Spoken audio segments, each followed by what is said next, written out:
집합에 대해서 배울 건데요. 원래는 예전에는 이 집합이 고등학교 교육과정 제일 앞에 있었어요. 왜 그랬을까? 집합이 제일 중요하기 때문에 그럽니다. 네. 모든 수학은 다 집합이에요. 우리가 잘 생각을 해보면, 자, 해집합이라는 거 배웠죠. 그죠? 해집합. 이런 거 배웠어요. 해를 모아놓은 거. 그죠? 그 다음에 도형 같은 거, 직선, 원, 이런 거, 뭐, 포물선, 이런 거 다 배웠잖아요. 2차 함수, 뭐 이런 거, 중학교 때. 생각을 해보면, 이게 다 점들의 집합이에요. 그렇죠? 수학 중에서 집합이 아닌 게 없어요. 그래서 수학은 거의 집합이라고 봐도 되는 거예요. 그 정도로 집합이 중요하다. 그래서 집합 단원을 예전에는 제일 처음 배웠어요. 지금은 교육과정이 왜 이게 뒤로 나왔는지는 솔직히 선생님 입장에서는 잘 이해가 안 가는데, 수학은 집합이기 때문에 집합을 먼저 배웁니다. 그리고 이제 우리가 이제 집합을 배우게 되면 집합 단원에서 뭐 집합을 계산하고 뭐 집합의 성질을 알아내고 뭐 이런 것도 중요하지만, 우리가 반드시 가져야 되는 게 모든 상황에 대해서 집합적 사고라는 걸 할 줄 알아야 돼요. 모든 상황에서 집합적 사고. 집합적 사고라는 게 굉장히 중요해요. 그러니까 모든 얘기를 듣고서 그걸 집합으로 생각하고 그 집합을 바탕으로 우리가 이야기를 주고받아야지 문제가 없거든요. 그러니까 예를 들어서 A라는 사람이 B라는 사람한테 뭐 자연수에 대한 얘기를 쭉 하고 있는데 자기 머릿속에는 정수를 떠올리고 있는 거예요. 그러면 안 되는 거죠. 그럼 상대방은 자연수를 들을 거 아니에요? 얘기할 때. 뭐 본인이 얘기하는 건 정수라고 생각하면서 얘기하면서 입으로는 자연수가 나가버린 거지만. 그렇죠? 무슨 말인지 알겠죠? 그래서 자기가 어떤 상황을 탁 머릿속으로 받아들일 때 그게 온전한 집합으로 머릿속에 들어가야지 수학적인 오류가 발생하지 않는다. 그래서 이 집합을 통한 사고, 집합적 사고를 반드시 좀 명확하게 가져야 된다. 이 집합적 사고에 대한 얘기는 조금 이따가 이제 다시 한번 설명할게요. 자, 그럼 이제 집합을 알아봅시다.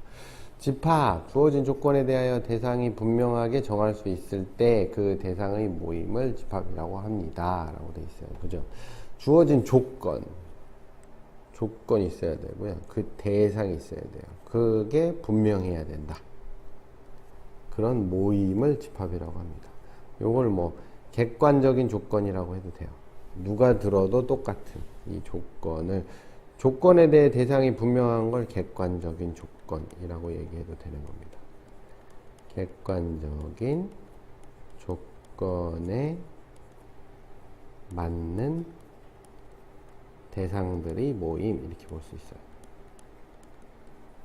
모아놓은 거예요. 모아놓은 건데 내가 얘기한 거를 저 사람이 똑바로 알아들으면 그게 집합인 거예요. 무슨 말인지 알겠죠? 그래서 그 대상 하나하나를 원소라고 합니다. 이게 구성원자의 구성소자예요. 그러니까 그걸 구성하는 집합은 모을 집자의 합칠 합자거든요. 그러니까 모아서 합쳐놓은 거고, 그 모아서 합쳐놓은 하나하나를 원소라고 부릅니다. 그렇죠? 자, 그럼 제가 만약에 얘기를 할 거예요. 앞에 있는 사람한테 3 이하의 자연수의 모임 그랬어요. 그러면 그게 모든 사람이 똑같이 생각을 하겠죠. 3 이하의 자연수는 1, 2, 3밖에 없는데 1, 2, 3으로 이루어진 애겠네. 그렇죠. 3 이하의 자연수의 모임. 이 굉장히 객관적인 거예요. 객관적이라고 하는 게 이제 모든 사람이 들었을 때 다 똑같이 생각하는 거. 그게 중요한 거죠.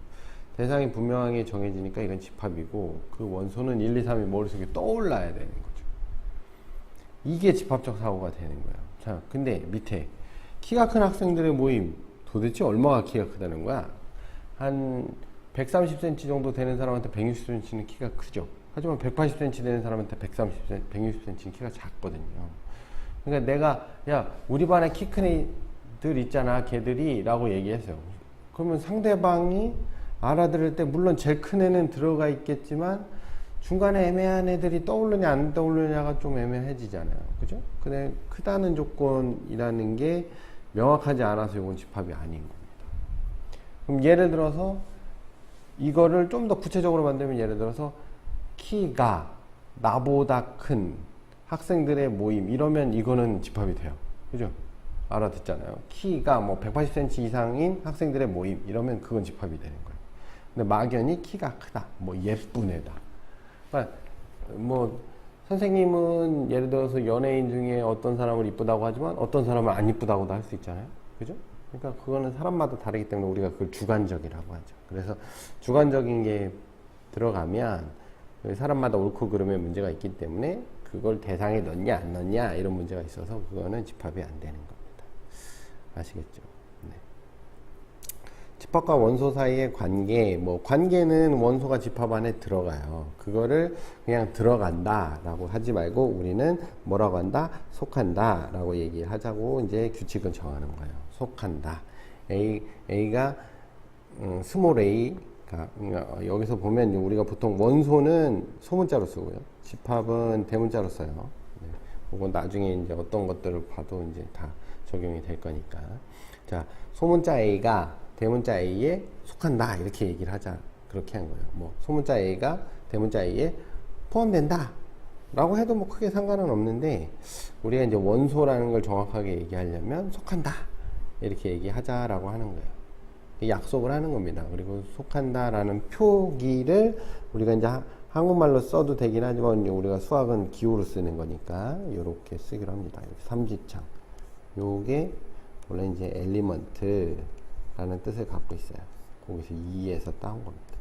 알겠죠? 그러니까 스몰 a가 라지 a의 원소구나. 이런 걸 이제 저걸 보고 알 수 있죠. 원소가 아니다 그러면 이렇게 쓰는 거예요. 우리가 뭐 x는 2가 아니다 라고 할 때도 이렇게 쓰잖아요. 이게 아니다 라는 표시니까 이렇게 아니다 라는 표시를 하게 됩니다. 아시겠죠? 네. 그러니까 집합 단원을 공부하면서 우리가 반드시 가져야 될 거는 내가 얼마나 내가 생각하는 걸 뚜렷하게 집합으로 표현할 수 있느냐 이런 사고를 만들어가는 게 중요합니다. 아시죠?